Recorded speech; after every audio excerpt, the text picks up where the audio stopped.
बिस्मिल्लाहिर्रहमानिर्रहीम।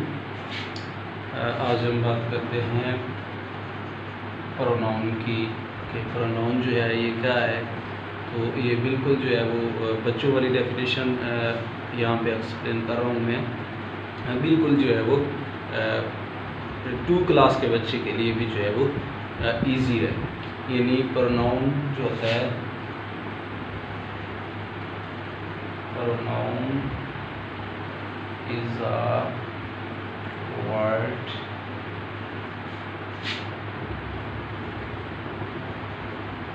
that is used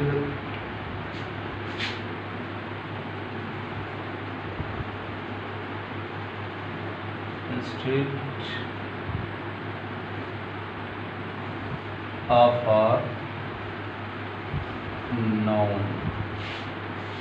Pronoun is a word that is used instead of a noun. ऐसा लफ्ज़ जो noun की जगह पे इस्तेमाल किया जा सके या हम इस्तेमाल करते हैं। नाउन हमने पढ़ा था कि नाउन क्या था। नाउन जो है वो name of anything, place, person और एन आइडिया। तो नाउन कुछ भी हो सकता है, किसी जगह का नाम भी हो सकता है, किसी आइडिया का नाम भी हो सकता है, तो किसी शख्स का नाम भी हो सकता है। तो इसकी एग्जांपल देखते हैं।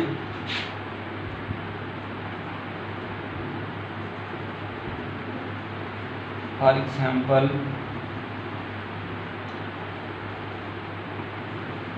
Ali is a boy.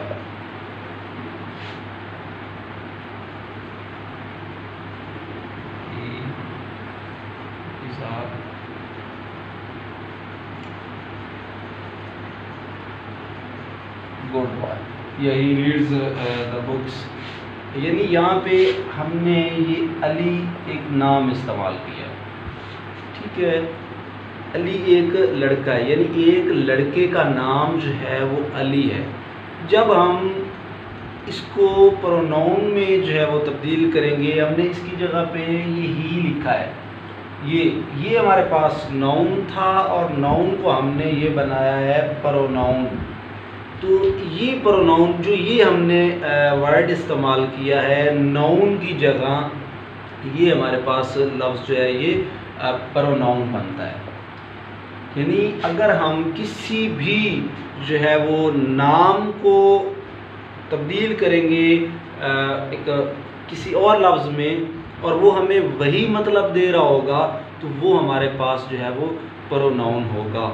वैसे प्रोनाउन की जो है वो डेफिनेशन तो करते जाएं तो काफ़ी बन जाएगी, लेकिन ये बिल्कुल इजी है। अगर हम 1 क्लास में लिखें या MA में लिखें तो ये बिल्कुल जो है वो क्लियर मीनिंग दे रही है यहाँ पे।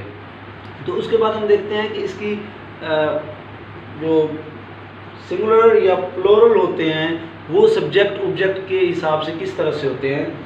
तो हमारे पास जो फर्स्ट पर्सन होता है, यानी आई, फर्स्ट पर्सन जो होता है, फर्स्ट पर्सन की बात कर रहा हूँ, तो फर्स्ट पर्सन में होता है जी आई। तो आई को हम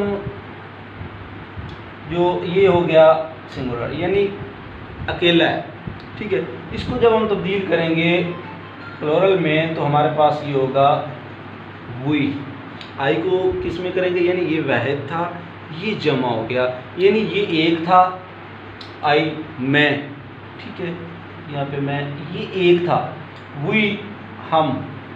अब पता नहीं हम में कितने हो गए, 2 हो गए, 3 हो गए, 5 हो गए, 10 हो गए। तो ये क्या हो गया, ये हमारे पास जमा हो गया, ये जो है वो वाहिद था। यानी ये हमारे पास था फर्स्ट पर्सन में, यानी माय, मेरा, आवर, हमारा। तो उसके बाद माइन, आवर्स, माई सेल्फ या आवर सेल्फ। तो ये वाला था फर्स्ट पर्सन में। आई होप आपको यहाँ तक समझ आ गई होगी। ये थर्ड पर्सन तक होता है, यानी फर्स्ट पर्सन होता है, सेकंड होता है, थर्ड होता है। उसके बाद हम देखते हैं सेकंड पर्सन कौन सा होता है, उसमें जो है वो सिंगुलर कौन से होते हैं और प्लूरल कौन से होते हैं। तो उसमें अगर देखें तो यू, देखिए यू जो है ये वहद भी वही है यू, और अगर इसको हम जो है वो जमा में बात करें तब भी यू ही आएगा, यानी तुम, यू तुम, यू आप। तो यहाँ पे वैद में भी जो है यानी सिंगुलर जो है और प्लूरल ये दोनों में सेकंड पर्सन में जो है वो यू ही आता है, यानी वहद में भी यू आता है और जमा में जो है वो यू आता है हमारे पास।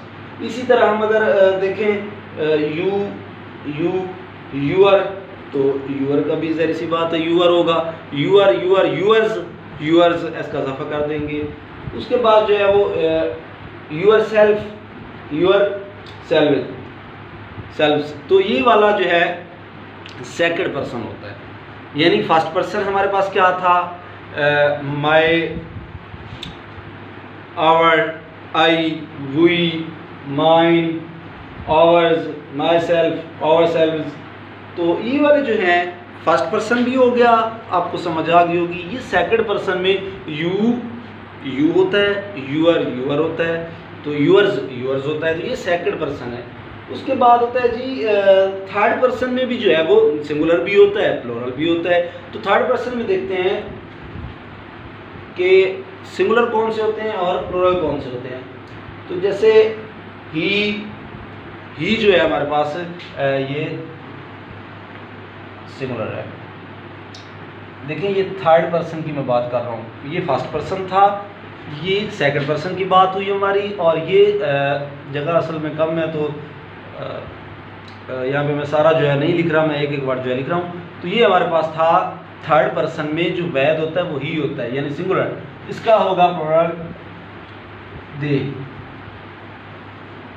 अब इसका मतलब भी वही है, इसका मतलब भी वही है, यानी वो। अब यहाँ पे जो है दे में ज़्यादा आ रहे हैं, यानी अगर एक से ज़्यादा लोग हों तो हमारे पास हम क्या इस्तेमाल करेंगे, दे इस्तेमाल करेंगे, और अगर एक हो तो उसके साथ जो है वो हम ही इस्तेमाल करेंगे। तो इसी तरह से थर्ड जो होता है, थर्ड पर्सन में सिंगल और जो है वो जमा में जो है वो फ़र्क होता है, वो मैं आपको बता रहा हूँ। ही का होता है दे, उसके बाद जो है हेम होता है, हेम का देम लगाते होते हैं अगर इसके साथ जो है वो। उसके बाद हिज का जो लगाते हैं, देयर लगाते हैं, वो THEIR वाला देयर, तो उसका मतलब भी वही बनता है, यानी ये उसका जो है वो जमा है। उसके बाद हिज, हर का भी वही बनता है देयर। तो उसके बाद हिमसेल्फ, देमसेल्व्स, तो ये वाला जो है हमारे पास जो है वो थर्ड पर्सन था। अभी एक बार फिर देखें, हमने बात की कि प्रोनाउन क्या होता है। प्रोनाउन जो है वो एक ऐसा वर्ड होता है जो नाउन की जगह पे हम इस्तेमाल करते हैं, यानी प्रोनाउन एक ऐसा लफ्ज़ होता है जो हम नाउन की जगह इस्तेमाल करते हैं। मिसाल के तौर पर हमने यहाँ पे बात की अली इज़ अ बॉय, तो यहाँ पे अली हमने एक नाम इस्तेमाल किया, इज़ अ गुड बॉय। तो यहाँ पे जो ही हमने इस्तेमाल किया ये हमने अली की जगह इस्तेमाल किया था, यानी हमने नाम की जगह जो वर्ड इस्तेमाल किया है ये हमारे पास बनेगा जी प्रोनाउन। तो उसके बाद हमने बात की कि इसकी जो है वो थर्ड पर्सन होते हैं। तो फर्स्ट पर्सन में हमने बात की आई की, वी, माय, ठीक है, इस तरह से। और हमने बात की सेकंड पर्सन की, हमने बात की तो यूअर, तो ये सेम ही होता है तकरीबन। उसके बाद हमने थर्ड पर्सन की बात की, ही, दे, हिज, देयर, तो इस तरह से जो है वो हिम, देम, तो ये हमने बात की। उसके बाद अगर प्रोनाउन की जो है वो टाइप्स की बात करें, काइंड्स की बात करें, तो वो हमारे पास जो है काफ़ी हैं, मतलब 8-9 तो बनती हैं ना, नॉर्मल जो ग्रामर में हम इस्तेमाल कर रहे होते हैं, मतलब डेली लाइफ में। तो पर्सनल, पोसेसिव, रिफ्लेक्सिव, उसके बाद इंटेरोगेटिव, रिलेटिव, डिस्ट्रीब्यूटिव, इंडेफिनिट और रेसिप्रोकल प्रोनाउंस, ये वाली जो है हम इस्तेमाल कर रहे होते हैं। तो आई होप आपको समझ आ गई होगी। इंशाल्लाह इसकी जो है वो टाइप्स पे जो है वो काइंड्स पे इन डिटेल बात करेंगे।